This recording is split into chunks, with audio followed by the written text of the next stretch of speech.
අමති ලක්ෂානි මන්ති පීරිස් ශ්‍රී ලංකා මහජන පක්ෂයේ කළුතර දිස්ත්‍රික් නායකතුමිය හැටියට මම රනිල් වික්‍රමසිංහ මහත්තයාගේ ආණ්ඩුව කාලේ වීව ටික බියර් කම්පැනි වලට දෙන්න හදනකොට අර ලපයක් තියෙන කොට හාදය සෑහෙන උද්ඝෝෂණයක් කරා. සෑහෙන කෑ ගැහුවා පාර්ලිමේන්තුව ඇතුලේ. අද යා නැද්ද? එයාගේ මේ කුෂ්කාන් ඇමතුමා දැන් මේ බියර් වලට මේ අතිරික්ත වී දෙන්න හදනවා. අනේ නැද්ද යා? අපිත් හොයනවා මේ අර ලපේ තියෙන කොට හාදයව. අතුරුදහන් වෙලා. මාර වැඩේ. එතකොට මම මේ කළුතර දිස්ත්‍රික්කේනේ. බලන්න මගේ දිස්ත්‍රික්කේ තේ තියෙනවා, රබර් තියෙනවා. ඇබතිලා ඉන්න පාර්ලිමේන්තුව නියෝජනය කරන.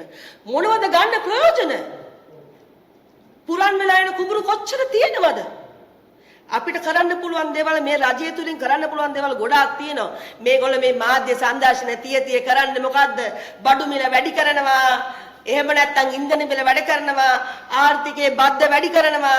මේකෙන් කරන්නේ මිනිස්සුන්ගේ යම් දේවල් වලින් වහනවා. අපි වැහෙනවා. අපි මොකද බලන්නේ මේගොල්ලෝගේ මාධ්‍ය සංදර්ශන පමණයි. ඇස් අරින්න එක මිටට කියලා ගත්තලු. ගෑනු එක මිටට ගන්න පුළුවන්ද?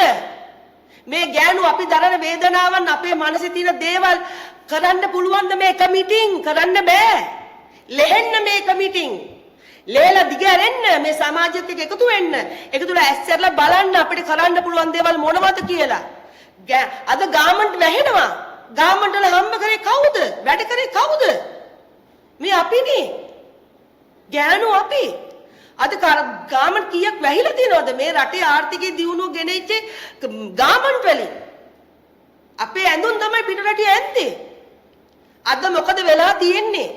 අඳුන්ගෙන් ඉල්ලන් ඇඳුම් ඇඳපෙවුන් කොහෙද බන් දන්නේ? අඳුමක් අලුතෙන් මාලා කොහෙට හරි දීලා විකුණගෙන ඒකෙන් ආදායමක් ලබා ගන්න. අඳුන්ගෙන් පිටට කාපු එකෙන් දන්නේ කොහමද කුඹුරක් කොටලා ගහක් වල හිටවල කොහමද කන්නේ බෝන්නේ කියලා? දන්නේ නැහැ.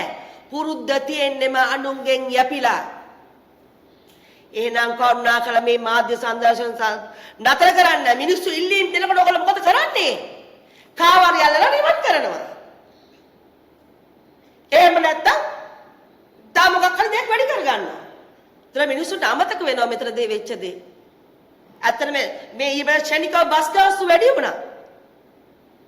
හැබැයි ඒක අමතක වුණා අපිට මොකද අර මීගමේ තිබුණු බන්ධනාගාර ප්‍රශ්නෙත් එක්ක. බොහොම කනගාටුදායකයි හැමතේම. ඉතින් අපි කාන්තාව වශයෙන් ඒකබද්ධ විපක්ෂයේ හැටියට අපි හිටගෙන ඉන්න මෙතන සමස්ත ලාංකික කාන්තාවන්ගේ සහ අනික් අයගේ ප්‍රශ්න ගැන කතා කරන්නම තමයි.